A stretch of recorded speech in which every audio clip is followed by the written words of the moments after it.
नमस्ते बच्चों। आज हम द ग्रेट एस्केप की कहानी को आगे पढ़ेंगे। तो चलिए अब हम आगे बढ़ते हैं। On 16th January 1941, Cecil finished his dinner early and drove to Elgin Road around 8:30 p.m. तो क्या हुआ था 16 जनवरी 1941 को? सिसिर ने अपना डिनर, अपना रात का खाना जल्दी खत्म कर लिया और ड्राइव करके एल्गिन रोड के वहां पहुंचा। कितने बजे? 8:30 बजे। अब देखिए, he parked the Wanderer at the back of the house. उसने वॉन्डरर को पार्क किया। वॉन्डरर क्या है? उसकी गाड़ी है, गाड़ी का नाम है। At the back of the house, घर के पीछे में। किसके घर के पीछे में? सुभाष जी के घर के पीछे में। बिल्कुल सही। Sisir and Subhash had maintained total secrecy about the plan of escape. Sisir और सुभाष ने पूरा सीक्रेट रखा था अपने प्लान को, जो कि उन्होंने बनाया था। None of the family members knew anything. किसी भी फैमिली मेंबर्स को कुछ नहीं पता था। एक्सेप्ट का मतलब होता है अलावा। सुभाष नीस, इला एंड अ मेल कजिन द्विजन। सिवाय किसके नहीं पता था? सुभाष की नीस थी, भांजी। जैसे कि हमने पहले पढ़ा था नेफ्यू, अब है नीस। तो नेफ्यू और नीस आप मैस्कुलिन और फेमिनाइन के हिसाब से भी पढ़ सकते हैं, मेल फीमेल के हिसाब से। तो नीस थी इला और मेल कजिन द्विजेन को पता था। कजिन जैसे हुआ ना, हमारे कजिन ब्रदर सिस्टर्स होते हैं, चाचा के बच्चे या मामा के बच्चे, उन्हें बोलते हैं कजिन। हमारे भाई बहन, अपने नहीं, चाचा मामा के। Subhash and Sisir waited until the rest of the Bose family had fallen asleep.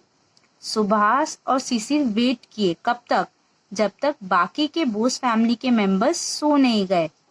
Subhash had changed into his disguise as Mohammad Ziauddin. Subhash ने अपनी पहचान बदली। किससे? मोहम्मद जियाउद्दीन की। जैसा कि हमें पता ही है कि इनके नाम से ही उन्होंने आईडी कार्ड वगैरह सब तैयार करके रखा था। He was dressed in a long brown coat. ये सारी चीजें उन्होंने खरीदी थी, शॉपिंग की थी। Long brown coat, baggy shalwars, trousers मतलब लूज ट्राउजर्स जो है वो, एंड अ ब्लैक फेस, एक टोपी, लंबी टोपी। He wore gold wire rimmed spectacles. और वे एक चश्मा पहने जिसमें गोल्ड के धागे, गोल्ड के चेन टाइप लटक रहे थे। चश्मे में जो लटकते हैं ना वो। It was 1:35 AM, मतलब रात के 1:35 का समय हो रहा था। द नाइट वॉज मूनलिट, चांदनी रात थी। Dwijen signalled from an upstairs windows that no policeman was nearby. Dwijen ने ऊपर से इशारा किया कि कोई भी पुलिसमैन आसपास नहीं है। अब ये पुलिसमैन का चक्कर क्या है देखिए। By day the policeman sat on a charpoy at the corner of Elgin Road and Woodburn Road. पूरे दिन पुलिसमैन चारपोई पे बैठे रहते थे। कहाँ पर? एल्गिन रोड के कॉर्नर पे। क्यों? क्योंकि वे सुभाष जी पर नजर रखते थे। They paced up and down the street before Subhash, और आते जाते रहते थे ताकि वे सुभाष जी के घर पर उनका नजर पूरा रहे। इनडायरेक्टली उनका नजर सुभाष जी के ऊपर था कि कहीं सुभाष जी बाहर तो नहीं जा रहे। On the cool winter night of January 16th, ठंडी रात थी, बहुत ही ठंडी रात। जनवरी का समय तो जानते ही हो, ठंड की रात होती है, ठंड होती है बहुत। तो 16th मतलब जनवरी 16th को they had preferred the comfort of the warm blankets on the चारपाई। अब उस रात को मतलब जनवरी के समय पे वे वार्म ब्लैंकेट्स लेकर चारपाई पर रहते थे। कौन? पुलिसमैन लोग। बिल्कुल सही। तो चलिए अब हम आगे बढ़ते हैं। अब हमारी एक्टिविटी की शीट आती है। इसमें मैंने कोई वर्ड मीनिंग्स नहीं दिए क्योंकि सारे वर्ड मीनिंग्स आपको इसमें मोस्टली आते ही हैं। तो हमारी एक्टिविटी 1 देखिए क्या है।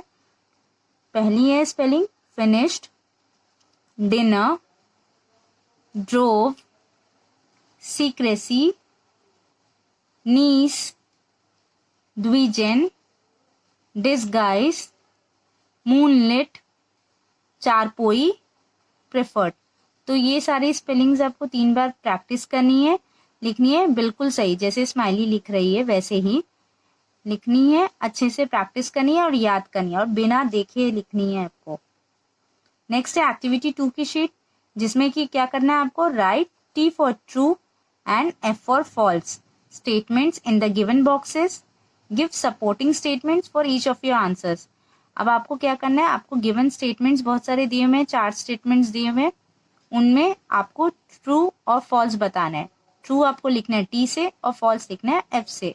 जो स्टेटमेंट ट्रू है आपको ये बताना है वो सही क्यों है, और जो फॉल्स है वो फॉल्स क्यों है उसका रीजन आपको देना है। तो इस तरह से आपको ये एक्टिविटी कंप्लीट करनी है। आज के लिए इतना ही। Thank you.